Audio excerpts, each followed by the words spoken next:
ப்ரெக்னெண்ட்டாக இருக்கும்போது அப்போ தான் ஜோடி நம்பர் 1 பண்ணேன். அப்படி பண்ணும்போது குழந்தை பெற்று டாக்டர் சொன்னாங்க ரொம்ப லேட் டெலிவரி, ரொம்ப கேர்ஃபுல்லாக இருக்கணும். கேர்ஃபுல்லாகவே இல்லை.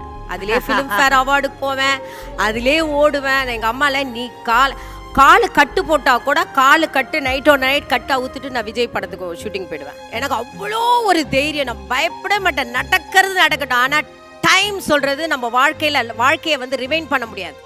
நாளைக்கு என்ன நடக்கும் இருக்கும், ஆனால் ஐயோ நேற்று இதை மிஸ் பண்ணிட்டோமே வரக்கூடாது. ஸோ அதனால நான் வந்து அந்த டைம்ல எல்லாம் வந்து காலையில் ஹைதராபாத் பண்ணுவேன், நைட்டு சென்னையில் பண்ணுவேன், திருப்பி ரேஸ் கோர்ஸில் பண்ணுவேன், விஜிபியில் ஷூட்டிங் பண்ணுவேன். நானே டிரைவர் வச்சுக்காம நானே வண்டி ஓட்டிட்டு பண்ணுறேன்.